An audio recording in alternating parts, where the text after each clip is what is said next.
The following podcast is brought to you by SeatGeek. SeatGeek is your number one source for the best deals on sporting events, concerts, comedy shows, and a whole lot more. Go to SeatGeek.com or download the SeatGeek app and use promo code BLUESEATS for $20 off your first purchase. That's promo code BLUESEATS only at SeatGeek, the official ticketing partner of From the Blue Seats, a New York Rangers podcast. Let there be live.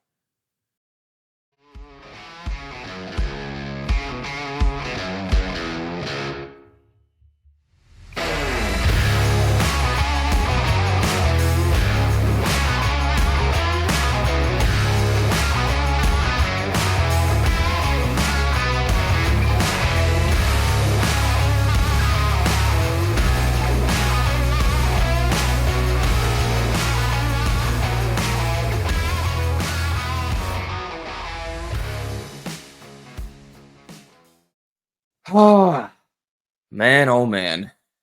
It's disappointing, but what can you do? What's going on, Rangers fans? My name is Jimmy Fanizzi, and this is From the Blue Seats, a New York Rangers podcast presented by SeatGeek. I hope you're doing well. Hope you're having a wonderful day. Make sure you follow us on Twitter and Instagram at BlueSeats94. And use the hashtag BlueSeats to interact with us on any and all topics at hand. Also, make sure you like and subscribe on YouTube and subscribe on all audio platforms. And be sure to rate us 5 stars. It would mean the world to us. The 2023-2024 New York Rangers season is over. They lose to the Florida Panthers in 6 games in the Eastern Conference Finals. And listen, I know I said this in the Eastern Conference Finals preview episode, and I'll say it again. Florida's the better team. You know, they clearly were, but I was not expecting them to be this dominant, man. I mean, they were just down the Rangers' throats from the jump. That forecheck is some of the most aggressive forechecking I've ever seen. They can score in bunches in 5-on-5. Their special teams was elite. Florida was just the overall better team, and they deserve to move on. So congratulations to the Florida Panthers and their entire organization. Back-to-back years for them in the Stanley Cup Final. Obviously, last year, they got in on the last day of the regular season as a wild card.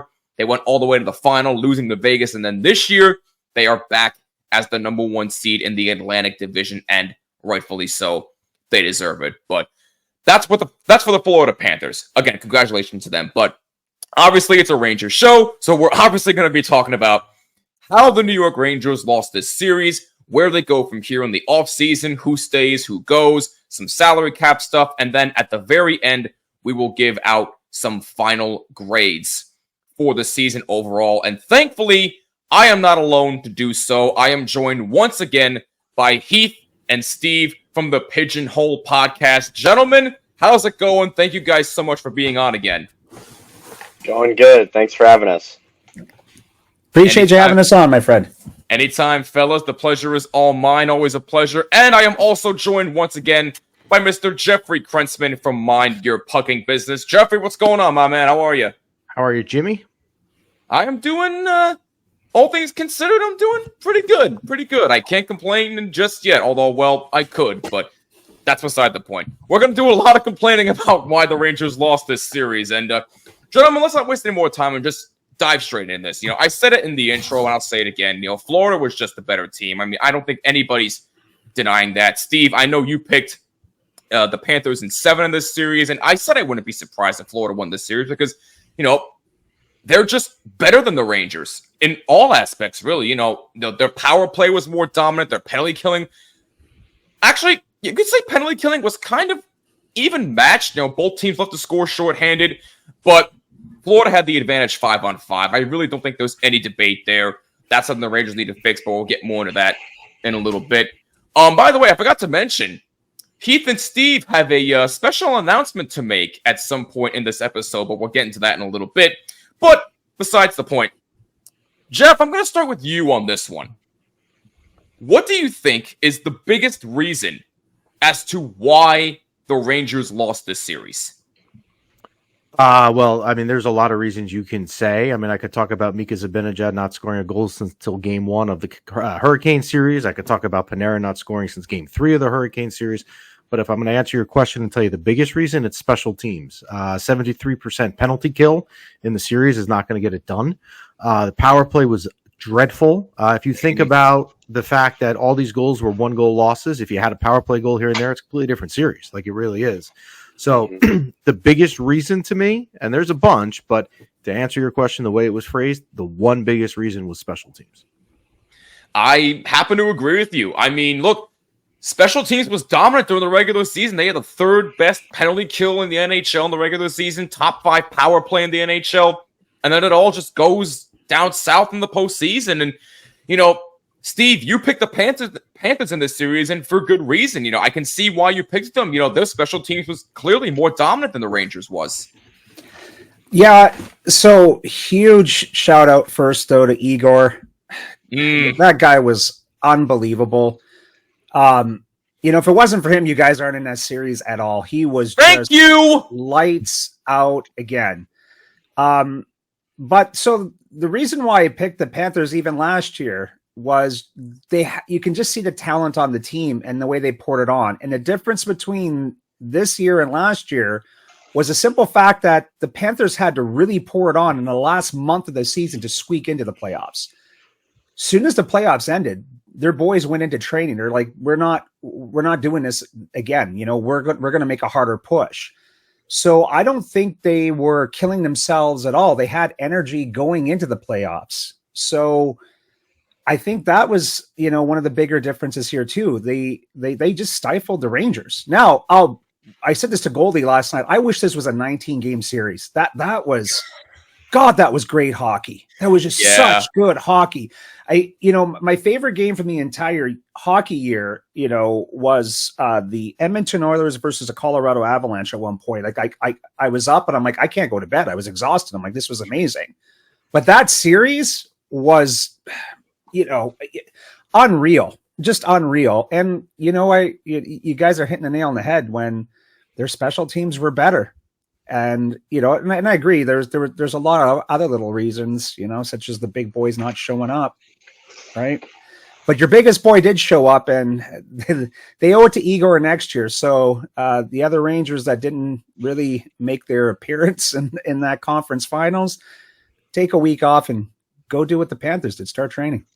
Yeah, no, absolutely. Heath, you're the other goaltender in the room here. If you're Igor Shesterkin, you know, what are you thinking? You know, you're one of the best players in this series outside of Alexis Lafreniere and Barclay Goodrow, who also showed up, and huge props to them. They were outstanding. And huge shout out to Trocheck as well. He was a big X factor too. But beside the point, Igor obviously stood on his head yet again, and he got no support yet again. You're starting to see a pattern here. Same thing happened with Henrik Lundqvist. Same thing's happening with Shesterkin. It's the same damn pattern every year, and honestly, it's really frustrating. So, if you're Igor, Heath, what are you thinking? Honestly, to face 524 shots in 16 playoff games is kind of insane. And have a 924 save percentage, and they still lost. They had a 926, and they still lost. I mean, that's unbelievable hockey from him. I think I saw a stat today. They were outshot in 13 of their 16 playoff games. Like that can't happen.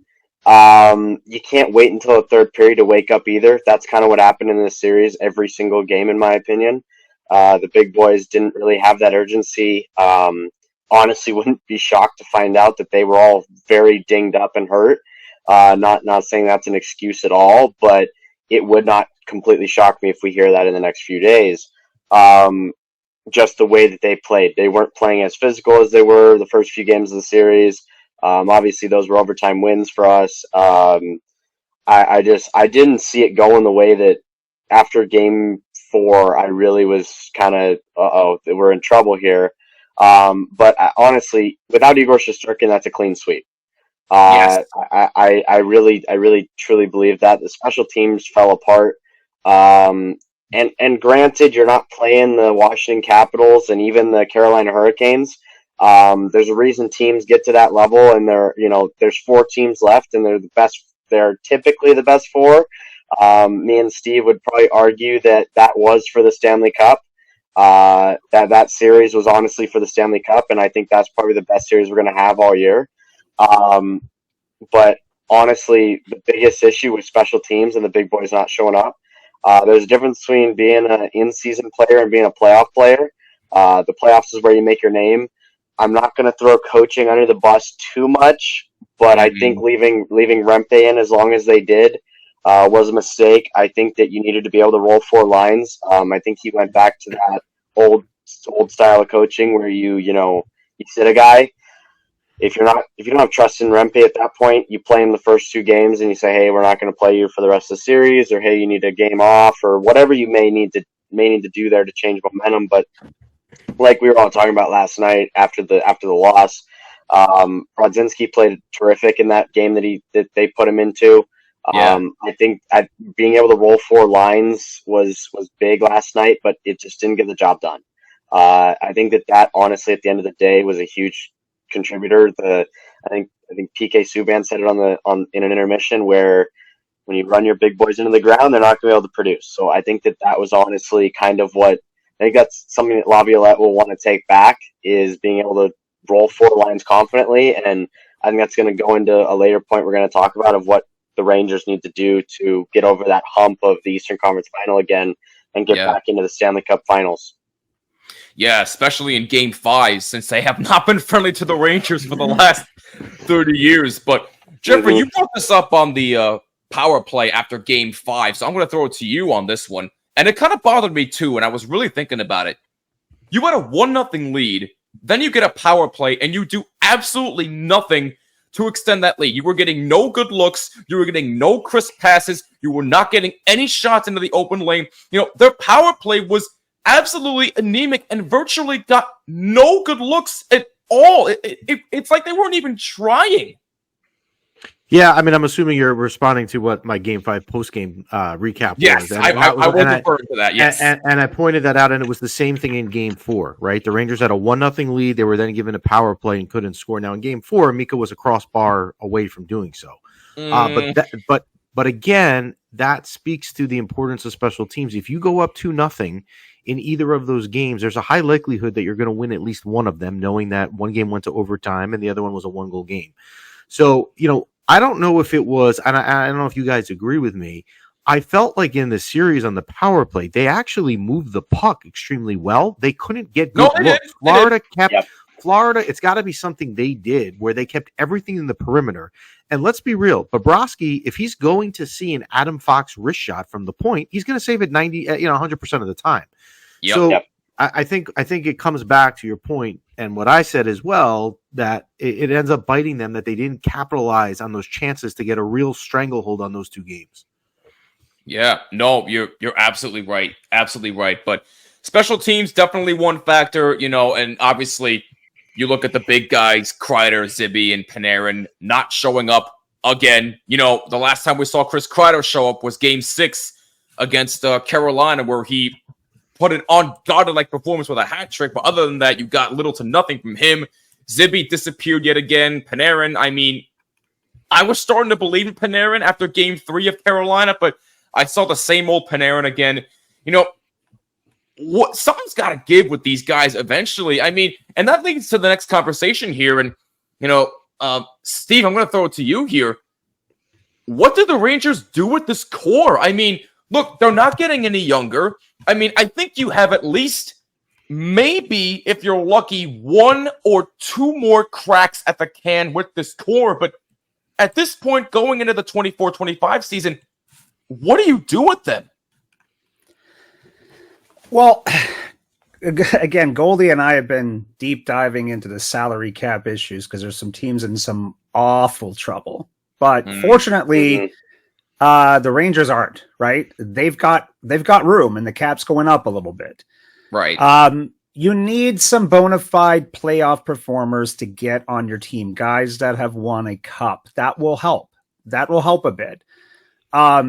But here, I want to just go back and reference one player, Breadman. Scared to death of the corners, would not go into it and, just looks scared out of his mind. Mm-hmm. Yep. So I was talking to Goldie last night and I said, you need a big, besides Rempe, okay, and Rempe's got great potential, right? not there yet. And Laviolette showed he didn't have the confidence in him.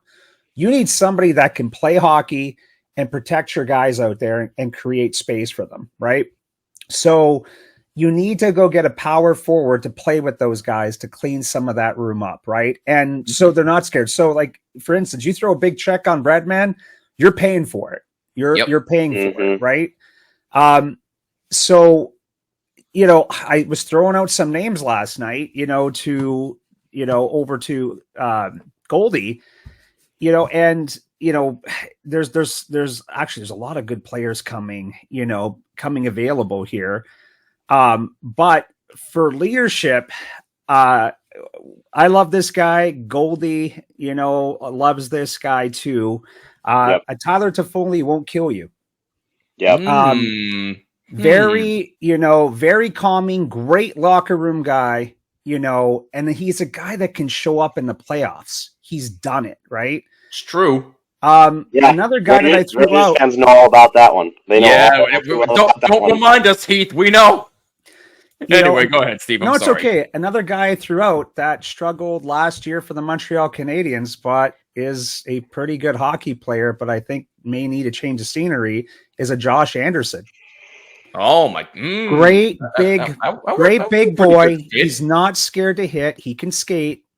Guy was snake bitten all season long. Like, you're talking about goalposts and crossbars. Like, the guy had an off year, and Habs fans are brutal. Like, they were killing this guy, and I just went, a change of scenery. He goes over there. It could potentially help. But I just think your core's okay. I think you let Ross Levick go. Roslovic. Yeah, I liked it initially, but that signing, that trade proved that he's just an absolute no-show. I mean, I like his speed, but he provided a little to nothing either. Yeah, yeah. Well, and when he got looks, he wasn't, he wasn't making, good of the opportunity, right? Yeah, so, an example of that, Steve. Game 6, he had a wide open net on the right side, missed it. How do you miss that? How? Yeah. Pucks on the net. And so, taking something from McDavid, right? Because I remember, Jimmy, you'll be infamous for this for the rest of your life, was the shoot the freaking puck mentality, right? Yeah. Because, McDavid's doing it. One of the best goal scorers in the NHL. He's coming in when he doesn't see what he wants to see. Far pad. Hard shot, far pad. You got to kick it out as a goalie. There's nothing you can do. So it's sometimes it's changing up that mentality and going back to what Jeff said too. You got to get bodies in front of a good goaltender. You got to get bodies in front. And Fox, reminds me with that wrister, because Oliver Ekman-Larsson used to have a nice one too, where he would come in, he would straddle that line, and he'd let it go, right? Yep. It's not the hardest snipe, but it's a nicely placed shot, and you've got the bodies coming in front of the goaltender. You just can't see it. That has to happen, and they need more of that. Because you're right, there was good puck movement around the perimeter, but not much down low to the keeper. And like the biggest thing was bodies. And one more thing about that big body power guy. Yep. How many times did Igor get bumped, and how much retribution was there? Oh my God. A lot. Don't get me started, dude. Yeah. Well, it used to happen like to Carey Price all the time. I just think Carey told the guys don't do it, but I'm like, you do it. You shouldn't breathe on the goaltender, right? But the Florida Panthers did what they needed to do. They got in on Igor a lot, bumped him, made life hell on him. Game 5, I said to Goldie, I was like, Igor got a little lucky a few times because there's a couple times they had good looks and they just couldn't bury the puck. But that's part of it, right? Like I think Igor was in their head a bit too. But, going forward, like that's my suggestions. Get a bona fide cup guy that can get in that locker room besides Quick. Get a player out there that can talk to them, calm them down. Get a few bigger bodies out there, ready for that grind. That's what I see. But core-wise, one thing on coaching. Barclay Goodrow shows up. Okay. I was gonna go there next, but Barclay Goodrow is a playoff performer. Bump him up earlier in the lineup. He shows up. He's just one of those guys, right? So just bump him up sooner, And I said it to Goldie, like I threw it out to you guys. Like, look, I'm not saying fire the coach, right? I just love the new coaching style of younger coaches coming in and not benching a young guy because he makes a mistake. Take him aside. Hang on a minute, Steve. Let me cut you off right there, and I apologize. Jeff, I actually want to throw it to you on that one, Jeff. I was having a talk with a couple of my friends about Peter Laviolette, and I think we all agree that he's going to stay. There's no question about that. The players seem to like him. I like him personally. I like it when they first signed him. If they even think about letting him go because of this, it will be the dumbest decision they have ever made. At what point do we start blaming the players for not doing their jobs? I get it. There are some lines where you flip-flop a little bit. It's questionable. I get all of that. But even still, the players get paid to do their jobs. A coach can only do so much. So, Jeff, with that being said, as a coach, you're seeing your best players not perform. Kreider, Zibby, Panarin, etc. What do you do with them? Well, I was, to go back a step, I was wrong where I had said I didn't want Laviolette. I mean, there's clips of me on Instagram last summer on the show saying, I didn't want him. And actually, ironically, I was campaigning for Chris Knobloch to get the job from Hartford. And I was there's definitely clips of me saying that on our Instagram. But, well, I mean, I think you're right? If it's, and I don't think people are blaming Laviolette. I hope they're not. But if we're blaming Laviolette, are we blaming Gallant too? I mean, at what point is it the player, right? Was it David Quinn? Like at some point, I saw someone texted me something today, and I don't know if this is true, but if it's true, it's going to be a very telling stat. That since Kreider and Mika have played together, they've had 28 players be on their wing, right? At what point is it not the 28 other players and it's them? So I haven't heard anything with Laviolette leaving. I mean, I mean, look, the guy won the President's Trophy. He was 2 games away from the Stanley Cup Finals in a 1-goal game series versus a team that was flat out, as you guys, I agree with everyone here, that Florida was the better team. I mean, I said this last night. I don't know if you saw Jimmy, our post-game show, but if you were an outside observer, you had no rooting interest in the Rangers or the Panthers, and I said to you, watch these 6 games. Okay, now you've watched them and tell me who was the better team. You're going to pick Florida. I mean, I don't understand why you wouldn't. Rangers no question. Get the puck out of their zone. But you're right. I mean, at some point, the blame is on the players. And as Steve said, Panarin won't go in the corners. I mean, do we now sit here and expect next year in the playoffs this is magically going to change? And that's the question as well. Like, you guys talked about, I don't know what you do with the core going forward here. I really don't. I mean, I have to think this through. It's been, 20 hours. Yeah. But there's a legitimate reason if you want to sit here and play the argument, you've got to change some things, because next year, why would you expect in the playoffs? And this team should be a playoff team next year. Let's be real. Most of them are all bad. But if you think to yourself, I'm going to watch Artemi Panarin get 135 points, 7 leg kicks, all that stuff all season long, be in the MVP conversation. Why am I going to be so stupid in April when they play the Red Wings in the first round to think he's just going to be the same person? He's not. Exactly. So you're right. At some point, the players have to get the blame. It's not the coach. And again, Jeffrey, it's a shame with Panarin too, because he actually was looking decent for once. It's the Panarin I've been waiting for, and then all of a sudden the conference finals come and he craps the bed yet again. But Heath, where do you stand on this? Yeah, I think you really shouldn't. in that first series. No, go ahead, Jeff.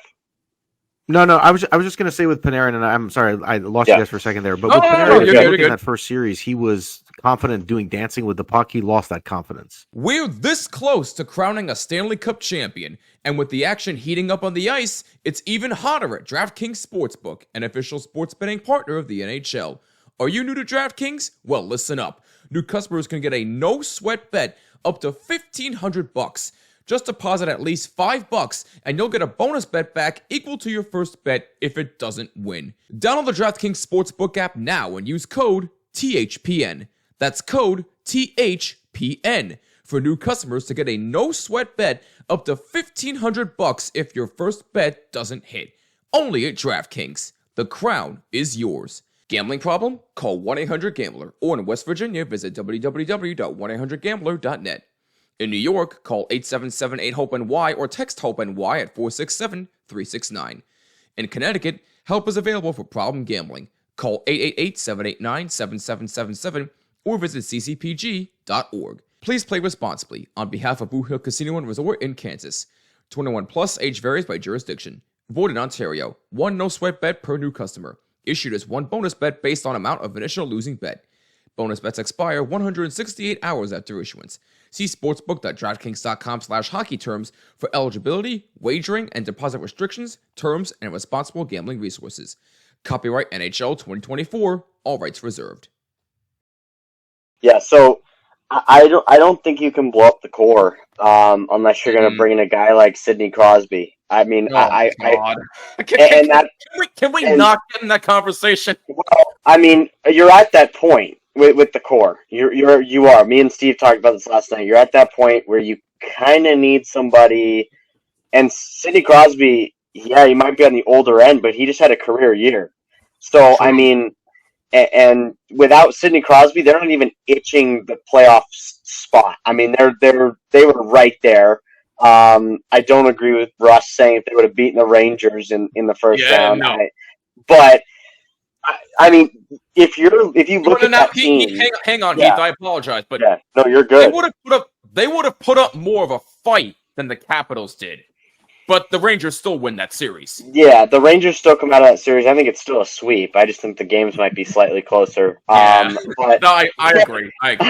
I don't think they even steal one. I think it's 2-goal games all the way down the stretch. Yeah, it might have gotten the Rangers a little more prepared for what was to come next, but honestly, that's why the playoffs are the playoffs, right? So honestly, I don't think you blow up the core. There's been a few guys that I've kind of thrown Steve's way to see what his thoughts were. One of them was Adrian Kempe from the Kings. I know that he's really upset with the way things are going in LA. None of them really feel safe in LA. Another guy was if they try to blow up LA like there's talk of them trying to do and kind of go back into that mini rebuild, Kopitar's another name that could be shipped out somewhere, and that's a veteran leadership guy to come over. Just throwing out names, and he would be a third-line center on that team. He could even be a second-line center, and you move Trocheck to the wing. If Kopitar's going to be your third-line center, though, where does that leave Hedl? I honestly think you have to move either Hedl or Trocheck to the wing. I think honestly, ooh, wow, and I think that would honestly open up so much down the center. It would allow you to have speed on your wings with a guy that can come in and take a centerized draw based on which side of the ice it's on. You see teams all the time now put a center on the right wing or the left wing, and depending on if it's a right-handed draw or a left-handed draw, you have the guy come in and switch. You obviously all have your positions that you're going to play, but Anze Kopitar being a guy that has been with Jonathan Quick for a long time, they all kind of wanted to finish their careers together. Who knows if they try to blow up that team? That could be a guy that you could bring in that, honestly, the Kings would probably do the right thing by him and cover some of his salary so he could go to a team that he wanted to go to. Those are just guys that I've thought about bringing in to really solidify the core. Panarin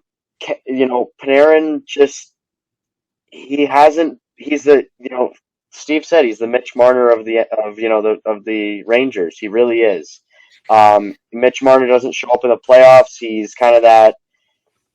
I would say he's better than Mitch Marner in the playoffs, but it's close. They're a close comparison. Yeah. As much as I love Panarin, I think you got to kind of look at him as okay. I think he needs to be benched in the playoffs. If he's going to play like that, put him on the bench. See what happens. I said that about Game 6. Hot take right there. Okay. I said he should have been scratched for Game 6.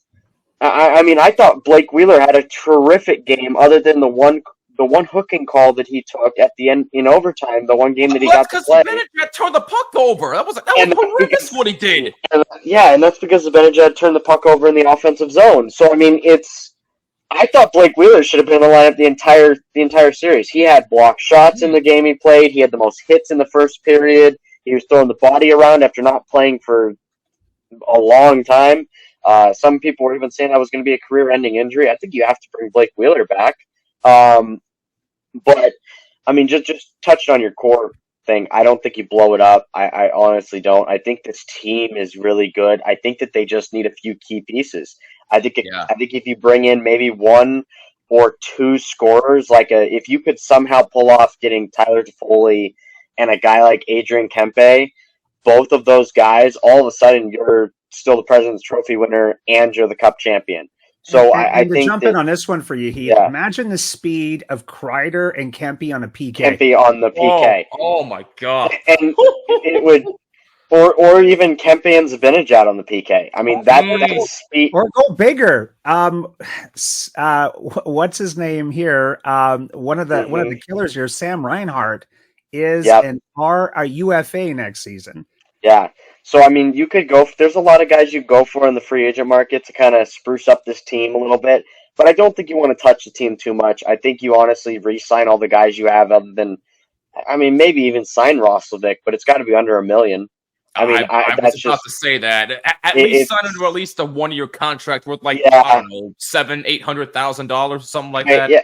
I mean, they did it this year with Wheeler and Quickie when they brought both those guys in. They were both making basically league minimum, and they got two very veteran guys in that locker room. So, I mean, you could do that. I don't know. There's guys I'm sure that would take cap hit to go to New York. It's obviously New York, and that's a big pull for guys. It has been since the 90s, and since the team really was a team. So, I mean, I don't think you're going to have trouble getting players in the door. I think that you just kind of have to, as Ranger fans, think you got to sit back. You got to take a deep breath.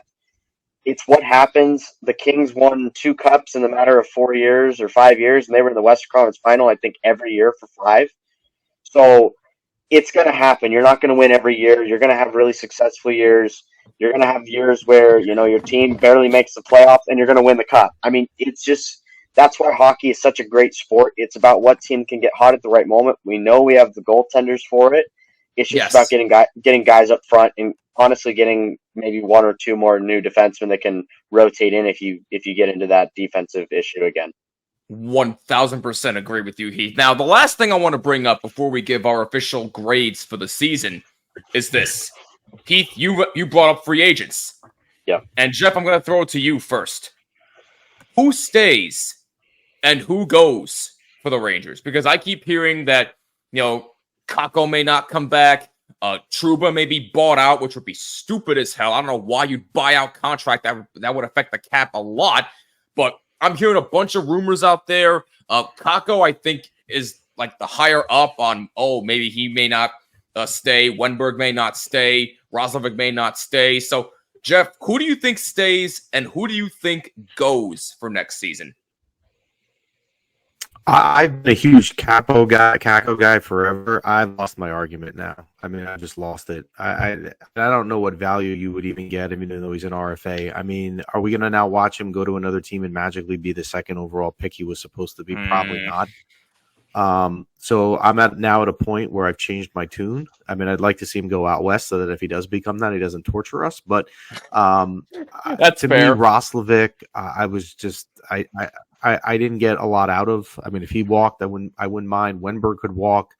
I don't really think I would like Lindgren obviously back. I think he's important. I mean, you also have contract next year is up, so you've got to probably address that this offseason.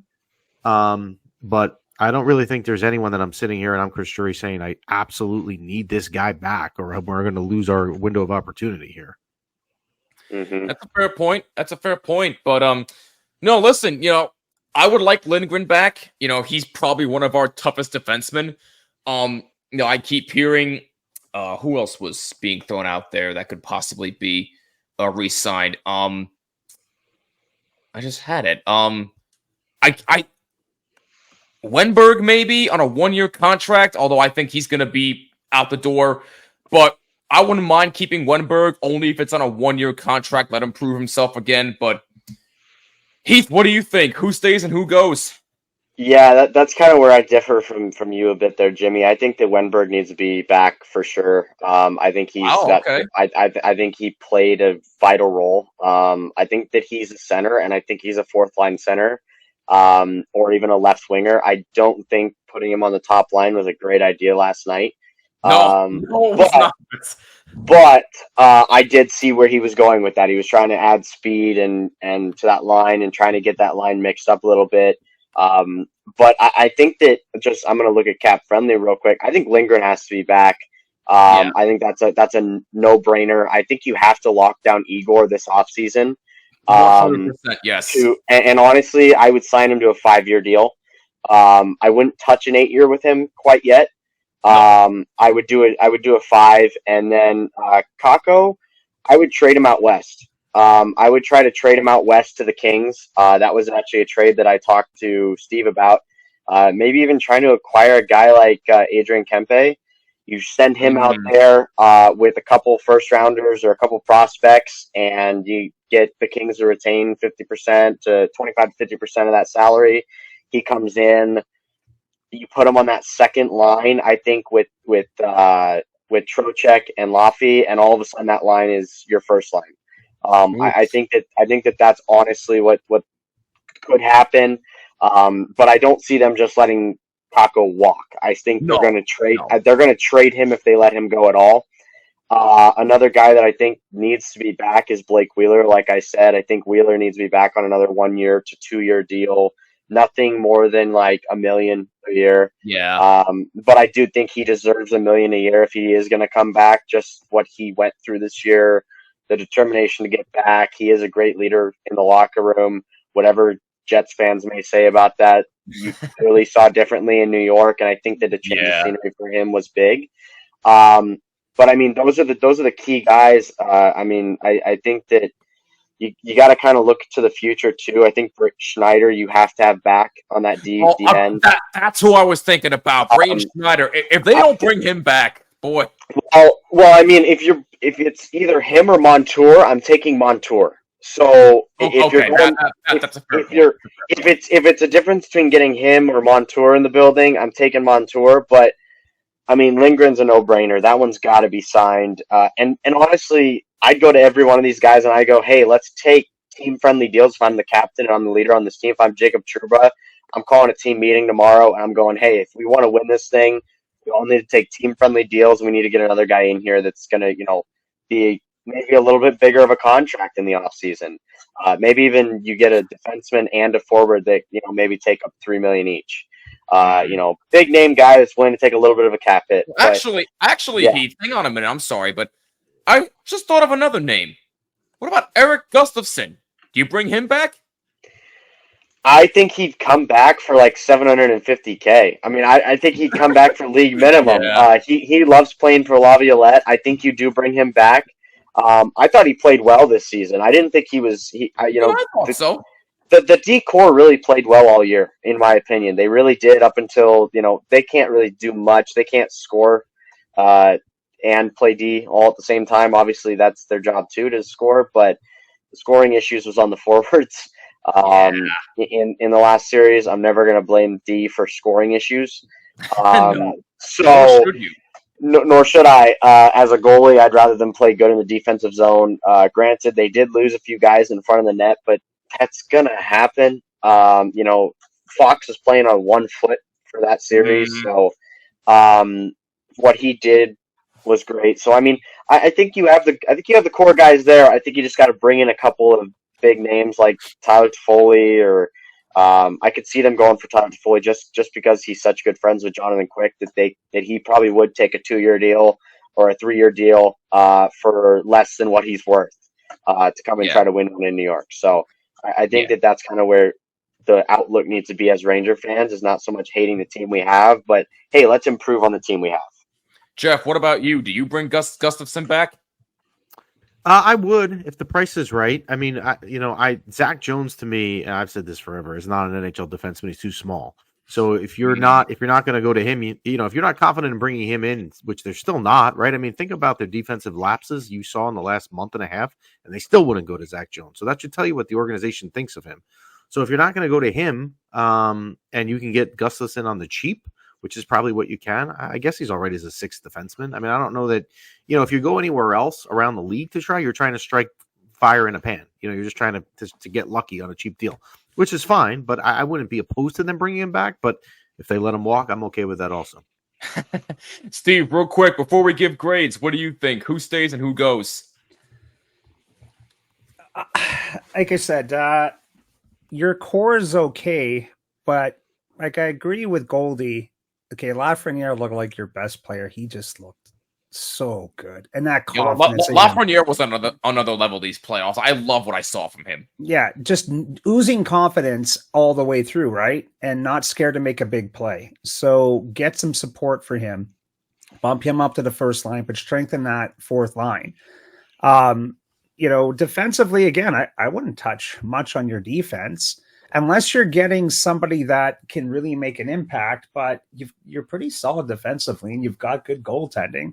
Like I said, it's just a matter of getting guys up front. And here's another name to throw out there just because he creates stuff. Jordan Martinook is available. And he's a pest, but he's a fast, hard-working pest. He will go into those corners and drive everybody nuts.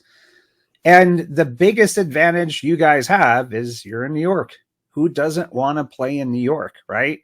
Right. I love the scenes of guys, by the way, on a subway, and only like a hockey fan is able to spot them, right? So that anonymity is great in a big city, right? So, right. Beef up the offense, and like bump guys down in the lineup a bit, like, send a message.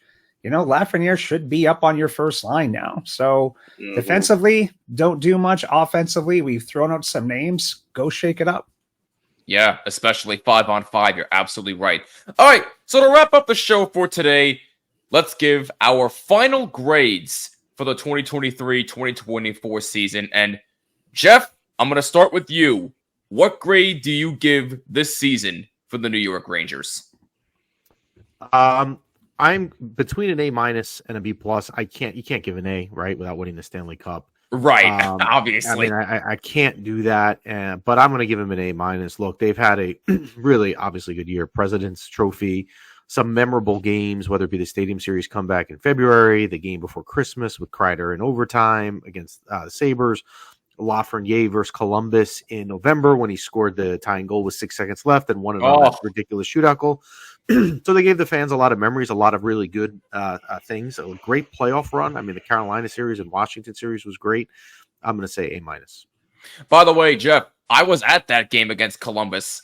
That was one of the worst officiated games I've ever seen, but my God, did that bring back a memory. I will never, ever forget that game. That was the game, if I'm not mistaken, you can correct me if I'm wrong, where they allowed the goal by Columbus where it clearly was not a goal, like the whistle blown or something. I remember there was something. It was that game, right? That's the one. Yeah. That was the one. Yeah, you're right. But so I'm going to say A-. All right, A- for Jeffrey. Heath? Yeah, I mean, I agree. I think it's probably an A or A-. I mean, there was a lot of DVD moments this year. I will say that. That was one of the biggest disappointments of losing last night, was not getting that DVD to come out. So I mean, you look at the whole season. You got Quick being the winningest goaltender in U.S. history. That was another good one. That was another good one. You got the President's Trophy under a first-year coach of the Rangers, obviously. You got veterans coming in, a team that a lot of people honestly didn't think. They thought they were going to make the playoffs, but they were going to make it as a wild card. I saw that a lot of places before the season started. This team's a wild card team. They ended up winning the President's Trophy. That's just how hockey works. You never know what you're going to get. And that's why we all love the sport so much. But, I mean, I've got to give it an A- to maybe just below an A. I mean, I wouldn't give it an A+ because you didn't win the cup. But you did go deep in the playoffs, right? And there's a lot of good memories from this season. A lot of, there is something to, you have to lose a lot before you win. There really is something to that. This core, with everyone they have, Trocheck and all those guys that they've brought in recently, as of a couple of years ago, they haven't gone through the 2014 loss. I think there's only maybe a couple guys left from that team at all. So, I mean, you kind of have to get to that point, lose, to understand why you have to put in the extra work in the offseason, why you have to do the things that Florida did this last offseason, and that's why they're in the spot that we wanted to be. So, I mean, I would give it an A-. I'm going to say this, goaltending was an A+ all year. 100%, yes. So, when you look at, Quick having to come in clutch for Igor when Igor was down, and one thing that I will say that I did not touch on, you have to play Igor less than 60 games in the regular season. We all know that now. He played 55. Quick played 27, and Domingue played 1. So I mean, I think you have to have Quick in that 25. I would honestly say 27 to 35 range next season. Really give Igor the resting time, especially if Quick plays the same way he did this year. I don't think anyone would argue with that. So I think that resting Igor more in the regular season would give him a little bit more of an edge. Granted, he played phenomenal in the playoffs. I'm just thinking long term with his career. I don't want to see what happened to Jonathan Quick in LA happen to him in New York, where they run him into the ground and play him 70 games a year. And then there's injuries and things that add up on the body. So definitely an A- for the team, A+ for goaltending. That's a fair point, and I didn't think of that, Heath. That's a good point. Steve, what about you? I'm towing the line on this one because as soon as you threw that question out, I went A-. Hell of a regular season. Again, the playoff run, look, I didn't have a dog in this fight, right? That's why I enjoyed this so much, guys. Like it was fun hockey. It was fun hockey. And just let me say this one last thing about last night's game. That last minute and a half, if the Rangers were able to tie it up and then get that win, they were taking the series at that point, because it was the first time I saw you guys really having the Panthers. They were running in their end.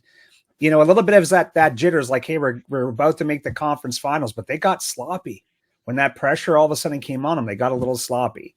But yeah, one hell of a series. So, with the regular season in mind, and let's be honest, that Carolina Hurricanes team was nothing to,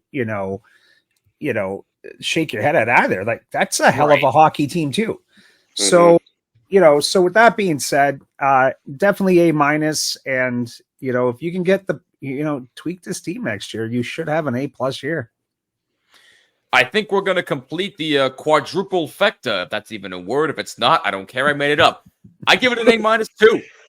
If you would have told me that, the Rangers, obviously I thought they were a playoff team going into the season, but if you would have told me that they would have A, won the division, B, won the President's Trophy, and B, won the entire conference, or meaning B, first in the conference, I would have said that you were absolutely nuts. There's no way. I just don't trust this team that much. And lo and behold, they had the most wins since 94. They started 7-0 in the playoffs for the first time since 94. So you had all these similarities, and yet the ending this year was different. I get it. Both teams are different, but even still, this is probably one of the best Ranger teams that I have ever seen personally, but they didn't win anything. So because of that, I have to give it an A- as well. It was a phenomenal season overall. I said that if they at least made the conference final, the season was an absolute success. And sure enough, they made the conference final, and the season was indeed a success. That is going to wrap it up for us on From the Blue Seats, a New York Rangers podcast for the 2023-2024 season. Thank you guys so much for tuning in. If you enjoyed this content, make sure you smash that like button and subscribe on YouTube and hit that bell so you stay notified of every single episode. Also, subscribe on all audio platforms, and be sure to follow us on all social media, Twitter and Instagram at BlueSeats94, and use the hashtag BlueSeats to interact with us. What do you think of the Rangers season overall, and what grade would you give them, and who do you think stays and goes? But Heath, I hear that you and Steve have a little bit of an announcement that you want to make. So the floor is yours before we officially wrap things up. Yeah, we do. We've actually created a new podcast called the Post Huggers Podcast. It's in the works. All social media are up and running. If you want to go follow us, it's Post Huggers Podcast on all social media platforms. We have a link tree in our bio on Instagram where literally it links everything that we're on. We will be on Apple and we will be on Spotify. Those are just to come once we actually get the podcast rolling. It should be going in the next couple of weeks here, and we're really looking forward to it. That's awesome. Congratulations to you both. And Jeff, where can they find more about your show before we wrap things up? Mind Your Puckin' Business. We are live most Tuesday. Usually it's Tuesday. It'll be Tuesday this week. You can watch us live on YouTube. You can watch us live on Instagram. You can stream it whenever you get a chance at your convenience on iTunes or Spotify. And obviously on the Instagram platform, I don't know if you saw this, Jimmy. I was on our story today. We had 289 DMs this morning from people. I did see that. I'm I trying. did see that. Which is insane, man. Contact any questions. And like my cardinal rule of thumb in life with NYPB, or really my real job too, is you always respond to people. So I'm committed to by the end of tonight getting it down to 0. I think I have it down to like 62 when we went live an hour ago. So I'm working on it. You can reach us on Instagram. I promise I'm responding to all of you with your thoughts and your feedback and all that stuff, so you can find us on there. And congratulations, Heath and Steve. I'm going to actually subscribe as soon as we get off. I'm going to give you guys a follow. I'm looking forward to your content. Hey, appreciate it. That's it. what I like to hear. That's what I like to hear. Spread the word. Hey, there's a lot of positivity here. And hey, think about this too for the Rangers. It's a short off season. The schedule comes out in about 3.5 weeks at the time of this episode, so we got a lot to look forward to here. You know, I'm actually looking forward. Once the schedule comes out, we'll preview it. We got a bunch of good stuff, so we are not going anywhere. We got a whole lot of stuff to talk about this offseason. But, gentlemen, it is always a pleasure to speak to you. Thanks for joining me for these last few months of this crazy ride for the New York Rangers season, and I really hope we can do it again in the offseason. Thank you guys so much once again. You guys are awesome. Thanks, Jimmy. All right, Rangers fans, that is going to wrap it up for the 2023-2024 season. Thank you guys so much again for tuning in, and I just want to say something really, really quick. This is my first season covering the New York Rangers here on the Hockey Podcast Network, and I've said it before and I'll say it again. This is as close to a childhood dream as I'm ever going to get. You know, for me to come on here on this wonderful network that's only going to get bigger. You watch, THPN is going to be massive for many, many years to come. You know, for them to take a chance on me, to have them allow me to cover my favorite team growing up. I've been a Ranger fan my entire life, and for me to cover them on this network is something that I will never take for granted. So thank you to Kyle, Dylan, and to everybody at the Hockey Podcast Network for just giving me a chance to allow me to showcase what I can do. And, you know, I have had a blast in my first season doing all these live watch-alongs, you know, doing all these episodes for you guys. And we're only getting started. We are going to keep doing this for many, many more years. So we are not going anywhere, and we're not going anywhere this year either. We got a bunch of stuff to talk about in the offseason. If there's any major moves that take place, we're going to review the NHL schedule for the Rangers that comes out. We got a whole bunch of stuff to do in the offseason. Maybe I'll even bring back Unsung Heroes in Rangers History, which is a series I started back in the first few episodes of the podcast. I did a series where I highlighted some Rangers players that may have been forgotten about that made a big impact in Rangers history. So maybe I'll bring that series back. Maybe I'll bring top fives into the series. So we got a whole bunch of stuff to do. So we got a bunch of content lined up. But I just want to say to all the Ranger fans out there and to everybody who has been in my life, who has supported me the entire way leading up to this point, thank you. And I love you guys so, so much. None of this would be possible without you. So once again, from the bottom of my heart, thank you so much again for tuning in and for all of your constant love and support throughout the entire season. I love you guys. And stay tuned because we got a bunch to talk about in the offseason. I'm Jimmy Fanizzi. This is From the Blue Seats, a New York Rangers podcast. Thank you again. I love you. It was a phenomenal season, and we will catch you in the next episode. Peace!